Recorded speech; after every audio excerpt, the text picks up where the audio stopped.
In this video, we will discuss how to find the area of a region bounded by two or more curves. So before writing down the formula, let's remind ourselves how we found the area under a single curve f of x. So here I have a cubic function, and I'm interested in finding this blue area under the curve. So how we figured out that we could do that is that we determined we could estimate the area under that curve by dividing our interval into n subintervals and then approximating the area under the curve on each subinterval by a rectangle. And we saw that as we divided our interval into more and more subintervals and added the areas of those rectangles, we were going to get a better and better approximation of our area under the curve, so that eventually when we looked at the limit of the sum of those areas, that would be equal to our integral here under our curve. So in this case, I have an integral from 0 to 8 that's equal to my limit of a sum up to n different rectangles here. So I'm getting a better and better approximation for more and more rectangles under my curve. I can extend this idea now to a situation where I want to find the area between two different curves. So here I'm looking at trying to find the area here between the curve the square root of x and the curve negative x squared over 5. And I can again divide up my interval from 0 to 4 into n subintervals. Here this is 3 subintervals, but then I can look at dividing this up, into more subintervals. So I'm going to get a better and better approximation as I add areas of more and more rectangles over smaller and smaller intervals. So I see the exact area of this region is 9.6. As I'm adding more and more rectangles, I'm getting closer and closer to that area. So this is the idea that we're going for, slicing up our region into these n pieces and then adding up the areas of rectangles on each of our different subintervals. So let's look at the notation that's involved in getting at that area between two curves formula. So we're interested again in finding this area of a region bounded by two different curves. I have a curve y equals f of x and a curve y equals g of x. And this is over an interval from a to b.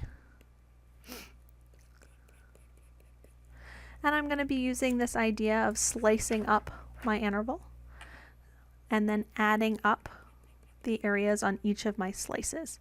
So I slice this up to all these strips here, and I talk about approximating the height on one of these strips by this straight line across. And I pick, now we get at some of our notation, I'm going to pick a point in the middle of one of my subintervals, and we'll call that x value xi star, and we'll call a width of one of these rectangles delta x. So I can write down that I have this width delta x. And what about my height? Well, my height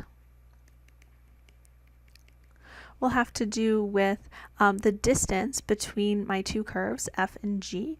So that should be f of xi star, the value of f at that sample point xi star, minus g of xi star. So we can look at that as a distance between those two curves. We can think of that as the top curve minus the bottom curve.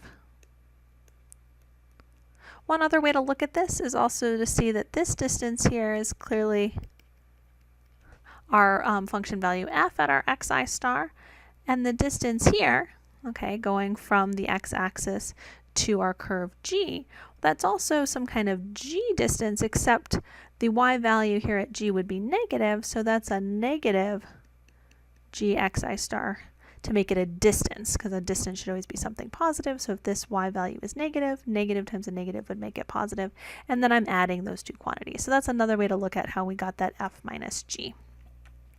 So this means that our area then would be equal to a limit as n goes to infinity of a sum from I equals 1 to n of this f of xi star minus g of xi star times delta x. So again, this is adding up the areas of the rectangles on each of these subintervals and then taking more and more of them with this limit as n goes to infinity. So this is equal to our definite integral from a to b of f of x minus g of x dx.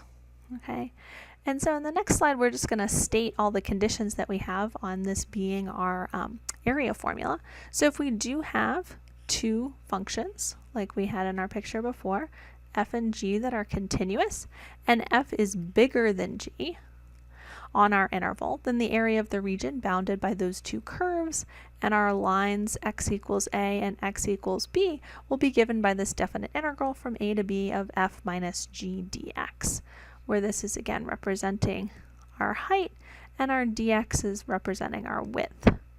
And the integral here is acting like a sum. So we're adding up these areas of rectangles where we have some height times a width. So let's look at using this in an example where we have a particular f and g and some bounds that we want to work with. So here I'm interested in finding the area enclosed by the curves y equals e to the x and y equals x squared minus 1, and also our boundary lines here of x equals -1 and x equals 1. So I have some curves here. This red curve here is y equals e to the x. The blue curve is y equals x squared minus 1.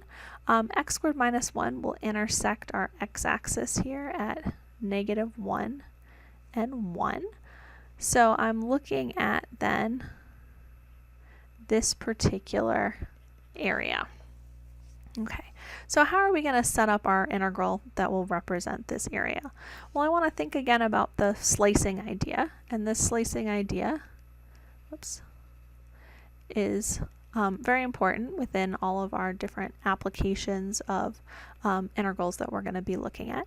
So I think about I'm slicing up this region, and so I can draw my little representative rectangle to help me figure out what my width and height are going to be. So I know my width is this delta x. What about the height? Well, it looks like no matter where I draw my slice, I'm going to have this red curve be on top and this blue curve be on the bottom. So the height of that rectangle should be my red curve there minus my blue curve, or the top curve minus the bottom curve.